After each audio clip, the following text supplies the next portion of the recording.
Coming up, It's Jordan Banjo. it's Jordan Banjo. He's here. Intro. Talk to us about your vasectomy. So I lay down on the table, I'm laying there like that. And then she comes over and goes, right, so I'm going to have to just tape it down so it's out of the way. My penis had shriveled so much, there was nothing to tape. So my penis went, all right then, mate, I'm off. It's numb, it was like a no. I just came back from a tour and she said, oh, I'm a little bit late. I'm gonna take a test. The moment I heard Jude from upstairs, I went, oh, I already know. She's walked out the toilet, I saw her face and I went, Oh my God.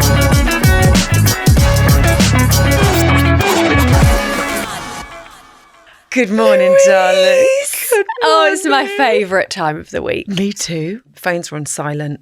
Cup of tea in hand. It's like, I love my kids, love my husband. Love them. Need to vent about them to make me feel normal. All the time. Yes. Isn't How's it your week been? Yeah, good. Yeah, I've been doing shows, Yeah. preview bits, sorting out merch for my tour. Gosh, it's very exciting. Yeah, there's a lot I can't wait. involved. I can't wait to see you on stage. I'm going to feel so proud. I want to feel like the mother, like seeing their daughter on stage, like that's my girl. That's Go gonna on, be me. Hannah. And then I'll be like, why is it like a mosh pit down there? Someone heckles me. You're Oh my kicking God. the shit out of them. I will be that person being dragged I out will if someone find heckles them me. I will and find them and hunt them down. God. And how's your week been? Do you know what? I was actually thinking on the way here, I'm not sure if I have a parenting fail this week. Really? Controversial. Yeah. Like, have I been? Oh no, there it is. Yeah. Yeah, there was something actually. What happened? Well, you know, we have like a movie night on Fridays Yeah. with the kids. And I'm going through, well, we love showing them old 80s movies. Yeah. I think they're the best. That's such a good idea. Yeah, I love it. I love it. You get to watch them back, Yeah. reminisce yourself, and Yeah. then like educate them on what life used to be like. Exactly. Yeah. And it's a lovely, lovely time for all of us to sit together and we have popcorn and we make it like a thing and it's lovely. And so last week we watched Uncle Buck and I've never seen Uncle Buck. I don't know how I missed it as a child. Did you? Have you seen Uncle Buck? No. It's brilliant. It's great. But some of the language in it is probably not appropriate for a 6-year-old girl. Oh no. So she now knows the word. Oh. And then you have to explain. It's a dog. It's a dog. It's not really though, is it? I was like, where did you learn that word? Is it at school? Who's saying that word at school? It's like when you watch a sex scene with your parents, isn't it? Oh, Oh my God. God. I remember when I was younger God. and you'd sit there and then the female would be like, and then you're like, and then everybody's so uncomfortable. I remember like feeling so uncomfortable. And I remember once my dad was like, well, you won't know what that is, Hannah. And I was like, I do. Oh God. My mum would just be like, oh, it's not like that in real life. And like kind of like put it in me. No, that sounds weird. Well, you know what movie nights did you have at your house? Like instilled in me. It's a family affair.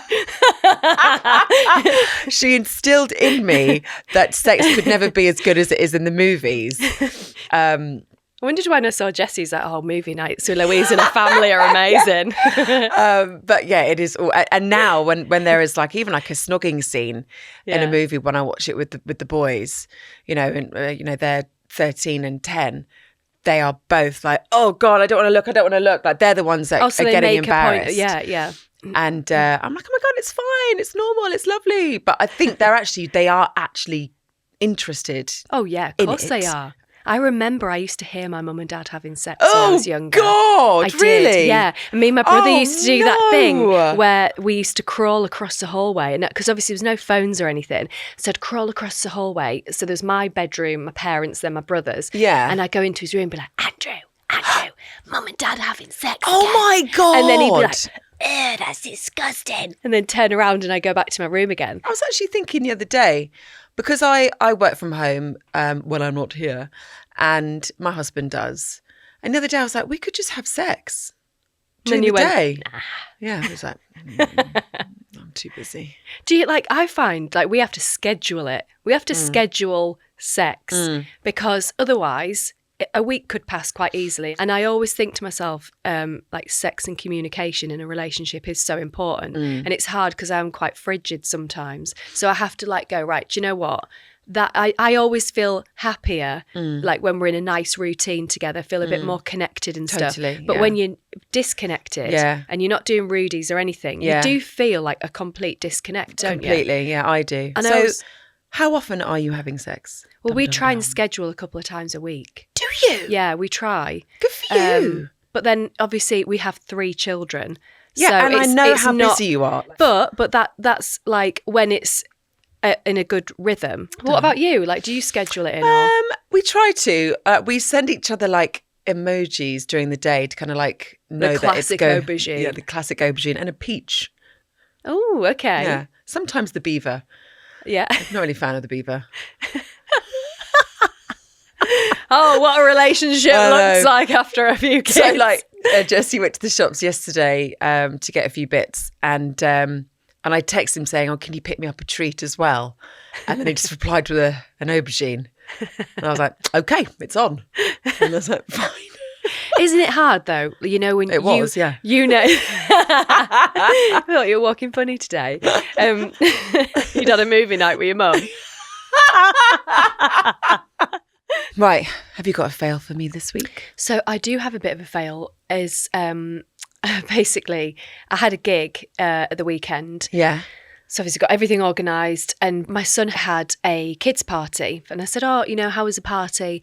And he was like, "Oh, it was really good. Like we won." It was like a Nerf gun party in a forest, which is like an amazing idea for young boys, they're isn't great it? parties. Yeah. And basically what happened was on Saturday, the day before the party, my son has this obsession with eating satsumas. Yeah. And I said, "You can have, I don't mind you eating as many satsumas as you want, but instead of eating chocolate." And I was like, "I'd rather you eat satsumas than chocolate." And then before I left to do my show on the Sunday, I thought, "Oh, where's all the satsumas gone?" Because there was like 10 of them and like 6 apples. I don't know where they've all gone. And I thought, "Oh, Annabelle's probably hidden them." And basically, Bradley had gone to this party. Unbeknown to me, the lad had eaten about 7 or 8 satsumas the day before. He'd taken what I said literally. Oh, wow. So I'm happy for you to eat as many satsumas as you want. So he's at this Nerf gun party. He's at the other end of the forest, up a tree, and he's like obviously going to himself because he'd eaten so much stuff the day before. Because he was like, if I get down from the tree, I'm going to get caught and my whole team's going to lose because of me. So he slithered down the tree. He in a holly bush and covered it, and then he went back up the tree. Oh, wow. And then when he said I pooed in a holly bush and it was really sharp, and I was like, "Oh, bless him." "Oh, could you not have like pooed somewhere else?" I mean, it's worse. I was at a swimming party once where a kid did a poo in the pool and then the whole party's ruined. Yeah. That's it. Yeah. Game over. It's like, oh, right. So we've got another hour of don't know where we're going to go now. Just like hang out in the changing rooms. Oh, how awful. Yeah. It's like when you've got a baby in a carrier, you've got your backpack on, baby in a carrier, and a couple of shopping bags, and you go, it's like going when you're on a train. Yeah. And you're like, I really need to wee. And you take 2 little boys in with you with another child strapped to you. And it's like, you know that button that says open, that's flashing because it's locked, you know they're just going to press it. 100%. The amount of times Bradley and Logan have pressed the button while I'm mid-wee. And it's like when you're on your period a bit and you've got a pad in and somebody opens that door and they're seeing it. Or they're like, they go, no, don't open the door. And then there it is. From the stage of BGT to the airwaves of Kiss FM, he's spent the last 2 decades at the heart of British culture. He's a diversity icon, a 2-time jungle survivor, and the man who finally traded the early morning Kiss FM radio shifts for his 3 kids. Please welcome the one and only, it's Jordan Banjo. It's Jordan Banjo. He's here. Intro. You were literally like this. The heart of British culture. I was like, yes, I am not probably, but thank you very much. Welcome. Love that you're here. Do you know what? I'm buzzing that you're here, great. honestly. Thanks, guys. Absolutely buzzing that you're here. I've interviewed Cristiano Ronaldo and I am more excited about chatting to you today. Listen to Kiss FM radio for ages. I was going to say, you could probably base it on the football skills because I'm quite terrible at football. That's why I'm so bad at football. But Kiss. Thank you guys. That was quite a run. You know, we only ended a couple of weeks ago, and it's been a weird one. You know, Must be weird. We did it for the breakfast show for nearly 6 years, and then we was at Kiss for about a year before that. So you were saying you were waking up at like 3 a.m. Yeah, my alarm has been 3 a.m. for the past however many years. But what did you do then if your kids were ill or they were waking up in the night? Like, what time did you go to bed? And what if they woke? Who would get up? Well, this is the point. My wife, I have to tip my hat, right, because she would always sort of tackle that during the night. But then it would come to a point, you know, when like... I love that, tackle it. Yeah. Because that's how it feels, right? Yeah, That's how it feels. literally, yeah. Like if one of the kids is thrown up in the middle of the night or something, or someone's not well, then you get up and there's both of you in there. Do you know what I mean? One of you's like cuddling the child, consoling them, like they've just witnessed like the world ending, and the other one's like on the bed trying to sort this out and get it all ready. And we just sort of try to use a little bit of teamwork. The annoying part is, I got up into London, I'd finished the radio show, I'd come back, I'd either go and do training, do rehearsals, do filming, have a great, like do something really cool like this podcast, whatever we're doing. Yeah. Then it'd be school run time. So I'd normally pick the kids up and then bring them home. And then once you get home, I'd either have some other work to do, and then my wife's got work to do, we're doing this and juggling, then you put the kids to bed. And then there's literally been zero time where me and her really shared a word. So rather than me being like, okay, well, let's go to bed, you end up wanting to have a little chat. Of course, you need your own time, You want to do this? Right. Yeah. Have a little chat. Have a little chat. Bit of Rudy's. Still got to schmooze her a little bit. You know? But the funny part is, we'd sit down. She'd be like, look, let's start a series. I'm like, yeah, let's do that. Oh, I love God. 8 o'clock, stick the TV on, 8:15. I'm like this, like, snoring on the side. You just lose it. Do you know what I mean? Sounds very familiar. That's it, man. Hard relate. I think every parent relatively has that kind of, that same dynamic. You get up, it's work, then you actually go to work, you come home, you sort in the kids, you try and have time for each other, and then that's work, and then you fall asleep. Like, that's it. Do you know what I mean? And does she message you, you know, when you've been doing the radio at like 8:30 in the morning to be like, the kids have been kicking off this morning, and you're there like you're working obviously, but it must be hard sometimes if like one of the kids has been crying or isn't feeling very well and you're not there, and it's like, it's that parenting juggle, isn't it, that's tough. I'm quite a reactive person, and sometimes I speak before I think. So I'd get a text while I'm live on air like, oh my gosh, one of the kids has just farted in the car and it stinks. I'm like, put the mic up and go, right, that goes out to my son who's just cleared the car out when he farted. And then he'd get to school and then one of his mates would be like, I heard about you farting on the radio. And he'd be like, no. That was something I never even thought about. When they were really young, obviously they are still young. My son's 7, about to be 8, my daughter's 6. But because a lot of their mates in school knew I was on radio, they'd listen on the school run. Of course, right? So then they'd get into so school cute. and then repeat what they'd heard. So then I had to stop being careful what I'd said, because I'd be like, oh, this happened at the weekend, or I did this. And even though it's funny to parents, to like a 7-year-old kid who's trying to seem cool to his mates, telling the nation that he farted in the car, and his mum had to text me because it was that bad. He was like, what are you doing to me? Why are you telling everyone? You've got 3 kids. Yes. What are their ages? You said 7. So Cassius is 7. Yeah. Mimi is 6, and Atreus is 2. And tell us, because I know with Atreus you had that hospital rush and sepsis. So what happened there? Listen, and is he all right? He's all right now? He's fine now. Oh, thank goodness. So this is what happened, right? And I find it, and I've actually found this to be true in so many occasions. Like, my wife will say to me, and I'm sure as mums you guys will agree, and you'll know, I know the difference in my baby's cries. I know the difference. Yeah. And as toddlers, I know, because I'd be like, or like an actual cry. But even when he was little, she was like, I know something's not right. And it was the entire day. I was at the radio station. I was at Kiss, and she texted me. She's like, something's not right with Trey. And I was like, okay, well, look, keep an eye. And then we're texting throughout the day and everything. She's like, he's perked up a bit, but I'm not sure. And I'll be completely honest with you. I'm the first one with the kids. When someone falls or someone is or someone does that, I'm not really a panicker. I'm like, come on, you're all right. Like, and it's probably not the best reaction every time, but I found more times than not, generally they're all right. Yeah. Anyway, in the end, she was like, I'm taking him to the hospital. Something's not right. I then left Kiss and went straight to the hospital. By the time I got there, because she's now not replying. Oh, God.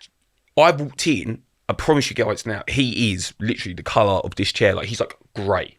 He's grey, he's got tubes sticking out of him, like little IV stuff. And I went, what the hell has happened in like the hour and a half? And they were running tests, and then they came out and was like, look, we've done his blood markers. We don't know what's caused it, but he's septic. Like, he's got sepsis. And I was like, what is going on? And what we didn't know at the time is, and it's stupid really. You know, sometimes when you're in a doctor's and you're with a kid, if you've got a feeling as a parent, sometimes you feel a bit silly suggesting something to the doctor. I don't know if like... Yeah, completely. Where, to be fair... The instinct is so strong. Exactly. Yeah, and with my wife, actually, more so not. If she really feels so, she will say it, right? But my daughter, so my middle, she had CMPI, so cow's milk protein allergy or intolerance, whatever it was. And it used to bring around all these really bad rashes and all these things. So it wasn't just like, lactose. It was like really difficult. You had to have this special milk, whatever. And we didn't know this, but he had that at the time. So we're in hospital. Not only is he battling sepsis, I'm then flipping guzzling this milk down him because they're like, he needs to keep feeding. So now his skin's breaking out even more. Like, so he was in the hospital for like 3 days. And to me, I was like, he's just getting worse. And then they came in and said, they brought it all down to viral meningitis. Oh gosh. And after like antibiotics and this and that, and then I thought, is he got the same thing as me? Like, is he like got this cow's milk protein allergy thing? And in the end, we changed milks. They put him on antibiotics, and within a few days, right as rain, he was okay. But I think the reason I included that bit about the cow's milk part was, for me, the same time I'd said to my wife, no, he's fine, don't worry, give him some Cowpole. And if I would have said something about the cow's milk on the first day, probably would have shaved 3 or 4 days off of the whole deal. I think if you've got an instinct about it, especially at that age, 4 months, can't speak for themselves. It's my job to ask every single question. And even if I am that annoying parent where someone goes, for f***'s sake, like, this guy's an idiot. I'd rather have that reaction and get something right than not. Absolutely. What do you think is the hardest part of parenting? So when I found out my wife was pregnant, I was 24, right? It certainly wasn't planning to have any kids at that point. And she said, I'm a little bit late. I'm gonna take a test. And I was like, okay. I was playing Xbox in my living room at the time. And she went and done a test. And the moment I heard, Jude, from upstairs, I went, I already know. She came in, showed me the test. I laughed solidly for about 20 minutes and then point blank refused to talk about it for about 2 months. Right? Really? Yeah. And that's what I say now. Looking at it, it's quite funny, but looking back now, I literally put my head in my hands and feel quite like, being older, I'm almost like ashamed about it because I'm like, look, it was her first time too. She's probably shit herself. Do you know what I mean? And I was like, I can't talk about it. So this moment that's meant to be like really magical, and I just went into complete panic mode where I was like, just don't talk to me about it.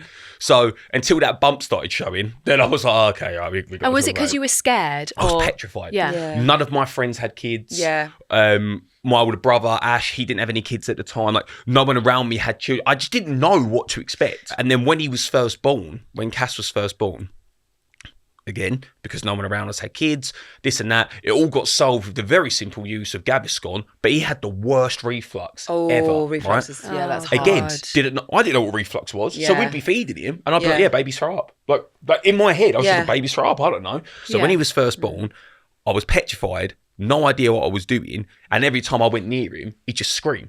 So for just sounds like fatherhood, really. So like, for the first 3 or 4 months, this sounds awful. I was like, I actively don't even want to be around him. Like, I felt so guilty because I thought like he'd be born, I'd lift him up like it was flipping Lion King. I'd hold him up to the sun and I'd have this like automatic connection. I was like, the immediate thing I felt was responsibility. That's what I felt. But this instant sparkle in my eye, which I looked at my wife and she had, like she was like just in love immediately. And I remember holding him thinking, nothing's clicking. Like, I don't know what to do. How am I holding him? How am I doing this? I remember when I changed, when they had that first poo and it's like trying to clean tar out of a carpet. Yeah, the tar. I was there like panicking. Do you know what I mean? He was in that little end cot at the end of the bed. My wife sort of... And it's like, how do you change them? When you see their balls and they're winking, you're like, am I hurting them? Like, man, the panic worse was with real. a girl, isn't it? Because you have to be really intricate with a girl. Yeah. Which, again, when my daughter was born, a year later, this is the funny part, because by this point, I then knew about his reflux. Me and him, he's a year old. We've started now playing, there's that rough and tumble, which I think is when a dad really comes into their own. Do you know what I mean? Like we've sort of got that bond. When my daughter was born, if you look at every single picture, I mean, I guarantee, I'm like, oh, please don't, he's going to be sat in a counselling session going, look how happy you was when she was, I'm beaming like ear to ear. And it's purely down to, I know what to expect. I was just way calmer. It's just when he was first born, I honestly thought, this kid's not going to survive 2 weeks. Like, I'm going to mess it up. Like, I'm not going to do something right. And how do I help my wife? How do I do this? How do I do that? I really, really thought this isn't going to go well. You might be one of those people where it just clicks, and I won't lie, the rest of us hate you. Like it might just click and everything's It's like perfect. what your baby sleeps through, does it? Oh, brilliant. But like, if you're like 99% of us, there's going to be a dynamic shift in your relationship. It's going to be a weird thing to get used to, and it's not going to be easy. It just is what it is. Do you know what I mean? It's not easy at all, but we do go on and have more children. Yeah, and it is the best thing. It is. But I wanted to ask, because you've been quite open about having a vasectomy. Yes. Can we talk about this? Please do, man. So, obviously, that was your decision. You're happy to do that? Yeah. So I'm very happy not. So what happened was, after Cass was born, I remember when he was about 8 weeks old, and we're in the thick of, I can't pick him up. Probably later, 3 months old, I can't pick him up. I remember thinking, I'm going to get a vasectomy, right? I literally said to her, I was like, one's enough for me. And she was like, no. We found out about the whole reflux thing, this and that. I was like, oh, this can actually, because I really thought this is what having a baby was. That. Wow. And that's what I would argue, listen, and it's only since I started being around way more when they were little that I would say, like a mother's patience, and I know there's a lot of stay-at-home dads as well, but a stay-at-home parent's patience, whoever's like the primary carer, the level of like understanding, patience, like that you have to have, and adaptability is just flipping insane. Like hats off, because it is the most difficult job. I love you for saying that. No, it's the Thank truth. you. No, it's mental. So you decided to get your cut off Exactly. after that? After that, I went, oh, get rid of that. So we had our second. So Cass was 6 months old when we found out that Nay was pregnant, and I remember So thinking, you're still having sex with all of the reflux and still everything? happening. Wow. You know, I mean, hats off busy, to you. busy. Still get it. You got it. Gotta get it in, guys. So we found that she was pregnant, and Nay immediately, our reactions were the opposite way around this time. Oh, really? Yeah, because Oh, obviously really? she's been in the thick of it of like, Yeah, of now she course. actually knows what it's like to have a baby. She finds out she's pregnant. I remember her going to me like, I'm going to have a newborn and a 1-year-old. Like, what am I going to do? Like, she was petrified. Yeah. Completely understandable. Yeah. And I was like, I don't know either. So after Mimi was born, I said, all right, I've had one boy, one girl, things are perfect. I'm getting a vasectomy. Yeah. I'm So doing she it. never suggested it to you? It wasn't her. No. It wasn't Nay. It wasn't Nay. Not all. I said, I want to get a vasectomy. Yeah. She was like, I don't think you should, because we never know. You're still so young. Because at the time Mimi was born, I was like 25, 26. She was like, you're still so young. I really think that you should think about it. I was like, no, I'm getting it. Booked it all in. And it was booked for like April 17th, 2020. Oh, no, lockdown. Lockdown hit. So they cancelled every procedure. Really? Yeah, they cancelled everything. Couldn't go in, right? So I was like, okay, cancelled. I'll reschedule it. We're being as careful as you kind of That means you are. were just pulling out going, There you go. It'll be fine. We'll attach it. don't worry about it. Don't worry, it'll be fine. And then on our honeymoon, we got married August 2022. And on our honeymoon, we was on You had the way a great time, didn't you? Well, do you know what? I wish it would have been. It's hilarious to think that she was pregnant at our wedding and we didn't know. Oh, Really? And at the wedding, she was like, I feel a bit weird. Like, I'm not really going to... She had like one glass of champagne. I was like, I'm not really going to drink. I feel a bit weird. I feel a bit sicky. Again, I'm telling you, that a mum's instinct, even if she didn't know that, she was just, I feel a bit sick. Her body was telling her something. Yeah. So we stopped over at Doha Airport. And I remember it. I was in the queue for KFC. She went, I'm going to go to the toilet. I am late. I've checked my app. I'm late.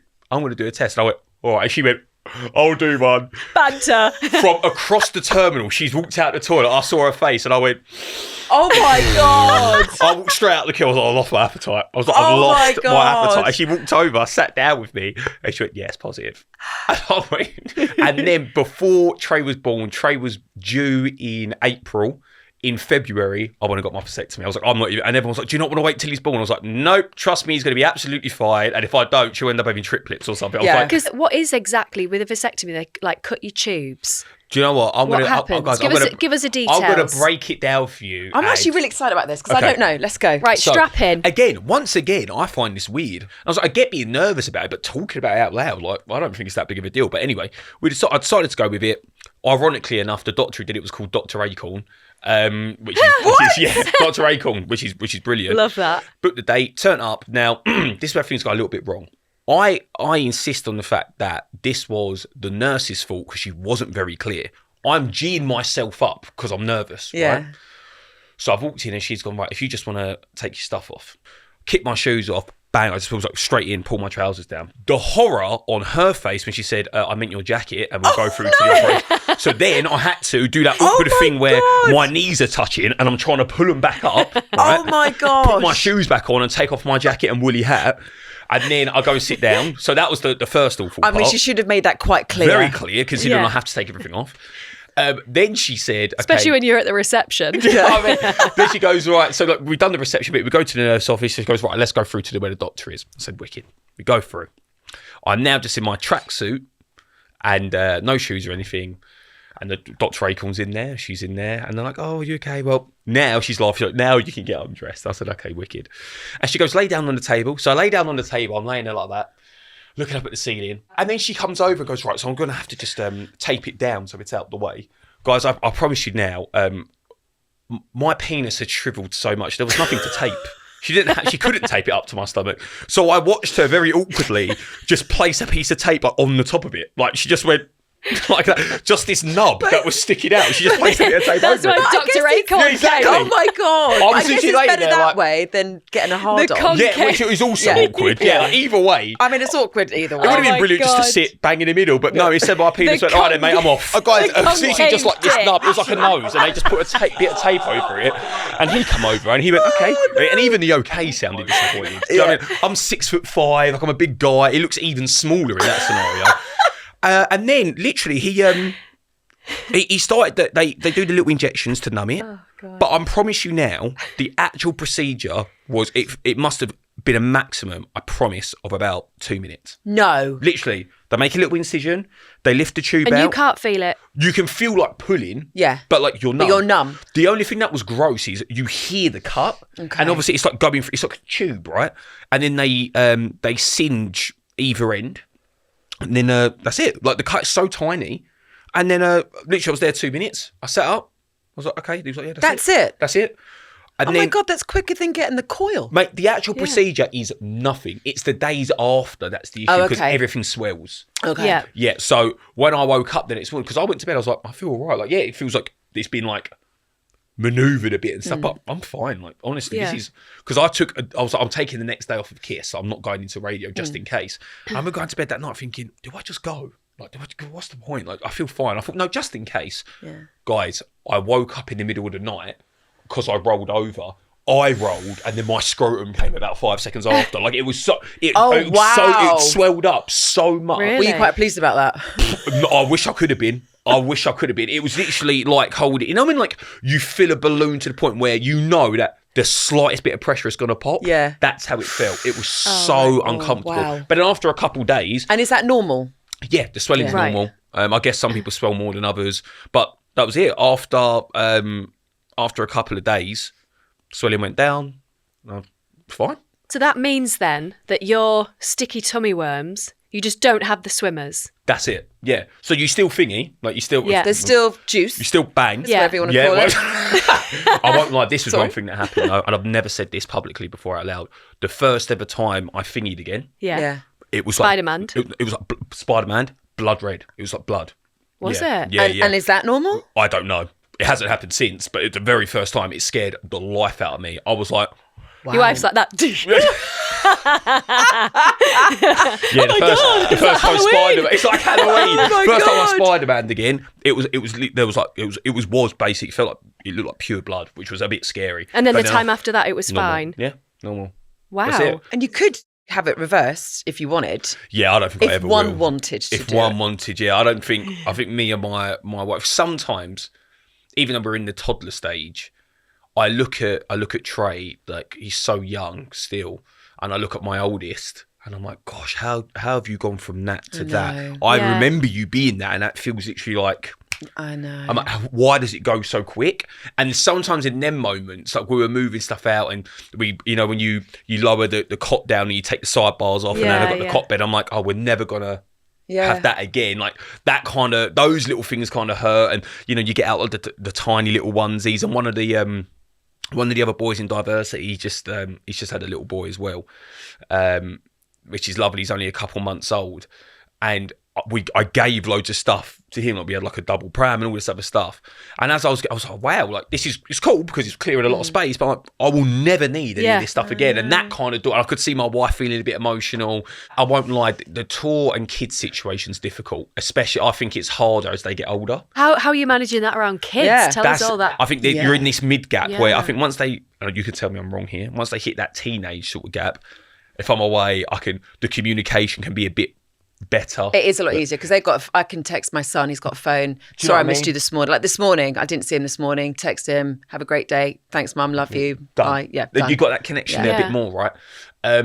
We're sort of in that midpoint where when they were really, really young, like babies, you really miss them, but they're not even vocal enough to say how much they miss you.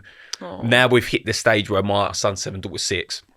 The youngest one, Trey, when I get home and I've been away for a few days, he's like, Daddy, and he's excited, but it almost feels like out of sight, out of mind. Yeah. Whereas with the older two, I'll get texts from their iPad, like, I really miss you. And I'm like, Yeah. Do you get a bit of dad guilt then? Oh, immensely. Huge. And especially because as well, with tour, and the reason I bring it up is because I had it the other day on that subject.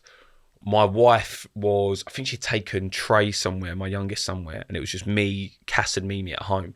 And my daughter's at that stage now where she does not, like once she starts talking, I'll get in. You know, some kids, my son's one way, she's the other. I'll say to him, how was school? And he'll go, good. Oh my God, that's all I get from my son. Right. Yeah. If I say to Mimi, how was school? For 45 minutes, monologue, breakdown of because Esme said this to Dylan, Rena wasn't happy, and then Rena cried because I didn't sit with her and the whole time. Is this the same for every girl? Is this what it's very? I think I don't know. I've only had one, but that's how she is. That's like the exactly full the same. Debrief. No, mate, breakdown. Yeah, my son literally would just go good. Yeah, anything. That's it. How's football? Good. Anything. Good. And I'm like, can you give me another adjective, please? Just something. I saw it on TikTok, and my wife sent it to me. And laughed at it because this happened to us. She went, it's not just us then. I said to my son, how was school? She said it, good. Was it all right? Yeah. What did you do? Nothing. Then you go, like now everything's online, right? You could go on the app and see it's like an update day. He was there holding an iguana. And I went, what do you mean? Like, when did that happen? Why did that happen? And he was like, someone came into the school. And I was like, that's something to say, mate. That's quite a big deal. That's quite a big deal. It was a bit random. But then, like I was saying, sorry, the other day I was cooking. My daughter hadn't stopped talking. I was rushing about. I had to get back out, take my son back out to football. There was loads going on. And for once, he actually came in to talk to me about something. And funnily enough, I think I'd just been sending a voice note. And I was there cooking the food, and he came and he went, so Dad, basically, and I didn't realise, I must have done this out loud. I went, oh God. And he went, and like immediately, I was like, oh, you are a piece of shit. He went, oh, sorry, don't worry about it. You're busy. And I literally went, oh, my days. Oh, no, I want to hear about it. It wasn't you. It wasn't you. It wasn't him. Yeah. But in the moment, it's not his fault. And I'm not trying to. No. Yeah. And like, that it's their moments as parents where sometimes I feel like if you say that out loud, everyone on social media, suddenly a clinical psychologist, like, the detriment that you've just caused to his mental health. I'm like, mate, I'm trying my best too. I'm not trying to do anything. Do you know what I mean? Yeah. And I felt so awful in that moment. I mean, admittedly, he then told me about the most mundane, pointless thing in the world, and I had to pretend I was like, "Oh, wicked, thanks for that, mate." I felt bad for nothing. Please tell me same time tomorrow. Get back here tomorrow. Yeah. But you just sort of learn as you go along. So you've done I'm a Celebrity twice. Yes. And so you were away from the kids for quite a while. Yeah. Well, the very first time I did it was 2016. So me and my wife had only been together about a year at the time. We didn't have any kids. But I found weird on a personal level. Obviously not from a kid front, but like for me, I found the first I'm a Celebrity borderline impossible. I really crumbled because I was 23 when I did it, and it's the first thing I'd ever done outside of diversity. Right. Even when the little presenting things I did with Perry, it was always backstage presenting with diversity or this and that. So I got asked to do the jungle, and I was like, that's a random casting. Funnily enough, they asked me to do it in the October. And we flew out mid-November. So I had like 2 weeks notice. Wow. Oh my God. And I think, but I'm not sure who, but someone must have dropped out. And they're like, who can we panic cast, right? So they asked me and I went, no problem. I was like, yes, I'll be there, no problem. So when I say no problem, I actually said no at first. And it was my brother who was like, look, Jules, like, this is a huge opportunity. You should do it. And I was like, okay. He went, just be yourself. Have a laugh. You'll be fine. I said, okay. Turn up the very first day. I'm standing there. And then I'd never met her before. The first celeb who came up was Carol Walderman. Oh, yeah. And this was 10 years ago. It was 10 years ago this year, actually. She's come walking up these steps, and Carol, obviously, she's beautiful, right? Legend. Stunning. She's wearing this all gold Versace dress, and she looks like Carol Baldwin from There's TV. no to me. Acorn then, was there? Eh? She looks like TV star Carol Baldwin.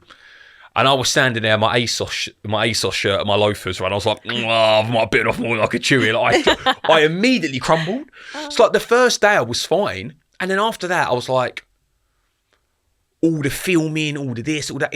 I just got really overwhelmed really quick. Did you? And I panicked that I was like, it's not about me. I'm representing diversity. What if I come across like a so instead of saying something wrong, don't say anything. So I then went into this weird little shell of, I'd literally every day, I'd sit in my hammock and they'd be like, who wants to do the trial? Do you want to? I'd be like, no, I'm all right. No, I literally, the first time I went on there, I just completely buckled. And were you unhappy when you were there? Yeah, Did I was just really not unhappy. feel. I didn't. Right. I didn't feel myself. I was really nervous about like I said, I was really nervous about messing something up. So anyway, I came out. I don't know how I didn't get kicked out first. I was like the fourth or fifth person to leave or whatever. And then a few years later, by this point, I've got 2 kids. I get a call and they're like, we want you to come and do the Legends series. I was like, Legends for what? The most quiet campmate ever existed. I was like, well, how am I count as a legend? But like, can you come on? I said, yeah, let's do it. And I was like, when's the dates? And they were like, oh, we start filming August or whatever it was. My honeymoon overlapped with it. So I had to cut my honeymoon short to go and do it. Wow. And I was thinking, is my wife going to be okay with this? Bearing in mind, on the way back from the honeymoon, I found out I was pregnant. Oh my God, of course. So then we panic, get this scan in, and we do this early scan. And, as soon as we did it, he was like, that doesn't look right. That doesn't look... And I was like, what do you mean? Like, I know we're really early. I think she was like 8 weeks at the time, something like that. But I was like, we just wanted to get a really early scan just to check. He was like, that doesn't look quite right. And I was like, what does that mean? And he was like, well, you're going to have to come back in 4 weeks and we'll see. I was leaving the next day. Oh my gosh. Then I left. And then obviously you get your phone taken off you and there's no communication. You go in the jungle. Oh my gosh, gosh, I was like of course. really panicking in there. Like I was thinking, but in terms of the show itself, as I'm a celebrity, this time I went, you're never going to get this opportunity again. Yeah. And forget what comes out, doesn't come out messing up. Mate, this is actually pretty nuts that you get to do this. We went out to South Africa this time. Like in the camp, you'd be walking to trials and back. You'd just see like monkeys running around and all this crazy. I was like, this is insane that we've actually got this opportunity. So I just enjoyed it, which I really did. But I remember there was this one trial and the prize was someone gets to call home. And I remember shivers. And I was like, okay, look, I can't. She's so early. We've only just found out. I haven't told my family yet. I don't want to announce on TV. Yeah. And like, even if I know the series wasn't going out yet, but I was like, it'll get leaked. So I don't want to say, look, my wife's having it. I need to call home. Yeah. So it was Helen Flanagan. Yeah. I love Helen. She's so funny, right? But sometimes I think like, I don't think she's realising what I'm saying. She was so preoccupied with the trial. So we won. We beat this trial. We was the 2 teams. It was like, okay, one person on this team gets a call home. So I went, Helen, look, no one knows this, but Nay's pregnant. She went, oh my God, babe, congrats. Oh my God. I said, right. But we're in a rush because we have to explain. I said, I don't know if everything's all right with the baby or not. Like, I need to get the call home. And she would totally get that, wouldn't she? Completely understand it. Helen, bless her, I just feel like can't lie to save her life. Yeah. She's so lovely and she's too honest. She can't lie to save her life. I was like, don't say anything to anyone. But when they ask us, like, who, I'm going to take the call. She said, no problem. So they come down and they come in like, right, who's taking the call for your team? Now, it's not just me and Helen on our team. There's other people. I'm trying to remember who it was, right? Let's say it's not Fatima Whitbread, but let's say it was Fatima. Yeah. Right? And I've gone, all right, Fatima, you're the team leader. Who's taking the call? She went, right, Jordan Strong, I know he's okay. So he won't need the call. Helen needs to talk to her babies, right? Oh, no. So I've gone like this and looked at Helen like... No, sorry, I want to get the call to Jordan. And she's looking at me, doesn't know, can't think of an excuse in time. I goes, thanks, Fatima. No, did she? But then I think she spin, and then she went out before me, maybe like the next day. She was ringing Nate for me, going, is everything okay? Like panicking. Like I say, Helen's like the nicest person ever. She came out and the first thing she did will speak to Nate for me. Oh my gosh. That's my point. But it's like, you know, in those high pressured situations, God, and I'm looking at her going, imagine. don't say anything. Yeah. And she's like, okay. And I don't know if she thought maybe I can ring someone else or like, I don't know. But obviously I have all the numbers preloaded, bang. And she got to speak to her kids, which is lovely. And when she came back in, I hope she didn't like feel guilty about anything, but Helen's so lovely. That whole experience of I'm a Celeb was so lovely. But it was kind of marred a little bit by the fact I was panicking, thinking, is everything all right with the baby? And then when I came out, you couldn't say to the producers, like, listen, do you know, can and you that's just on tell me once again, like a lesson learned. I was panicking again about seeming difficult or this or that, going, no, I want a phone call when no one else gets one. Like, I need to. But really what I should have said is that whether I can phone or not, someone needs to reach out to my wife. I can't tell you why, but just say, is everything okay? And she'll know what I mean. Just do that. I should have just done that. Yeah. Are the toilets that bad? Are they like horrific, proper man. minging? The toilets were so bad because the first time we went in, the first time I did it, it was sort of like this little bit of like a straw door, which wasn't ideal. The second time I did it, the Legend series, they left a bit of string and some cloth, and it was like it was up to you to tie it up and try and cover it. Guys, can I tell? I'm quite an awkward toilet goer anyway. I'm not like, you know, there's some people I've got to go, Lou, it is what it is. Yeah. I'm not that way. I get very embarrassed, which I shouldn't, but I do. So you wouldn't poo in front of your wife? No.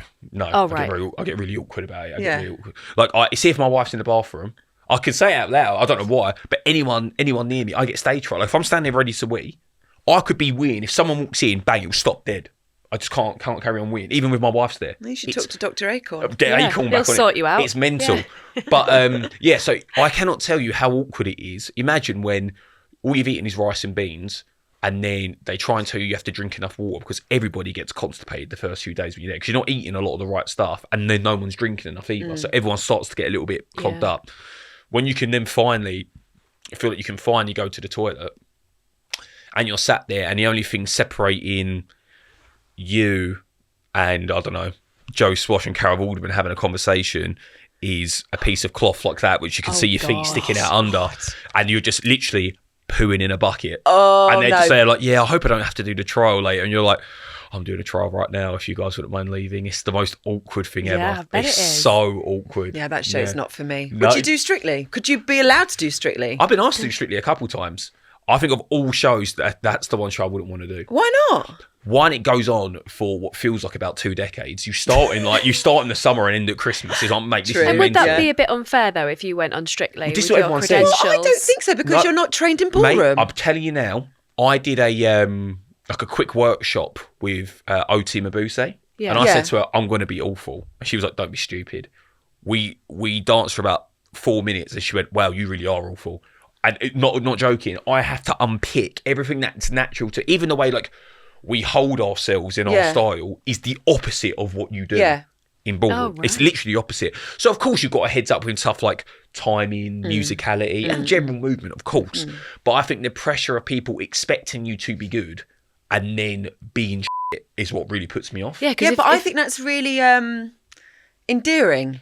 Yeah, but I think there's a lot of the Strictly audience, they're hardcore, aren't they? Like when I watch people, they'll be like, oh, that person went to Stagecoach when they were 6. Get them they shouldn't be on there. And you're like, all right, guys, give them a break. Like, they really, I understand, like you're passionate about the show and stuff, but I'm just not sure if it's worth. It's literally what I just said. Don't you think that would be an unfair disadvantage on Strictly? You going on? Yeah, I'd love to see you on Strictly Ooh, I think because I'd it is fumble. unpicking what you've learned and it's still dancing, but it's a whole new technique. Yeah, it is very different. I do just think I'd personally. What about you guys? Would you guys do it? Oh, in a heartbeat. Would you like to do God, Strictly? no. No? I'm a I'd rather do I'm a celebrity, celebrity or Would something. you? Yeah. What about you? If you had to pick one. Oh, Strictly. Really? 100%. You love Strictly, I though, love don't Strictly. you? I Okay. love dancing. Bugs, forget it. Okay. Like, that's not I entertainment think you did for well me. on Strictly. I would love to go on Strictly. You should do it. But I feel like everyone wants to be on Strictly. Well, not us two. Apart from apparently. me. I mean, there's only one person in this room who wants to do it.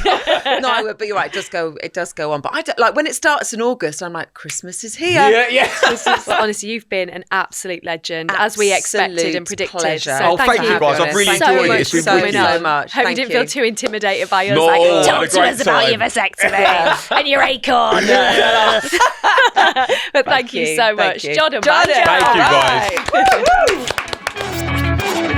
thanks for tuning in to this week's episode. Now, if you enjoyed the chat, do us a massive favour. Hit that subscribe button and ring the notification bell so you never miss an episode. We're dropping new episodes every Monday and Wednesday.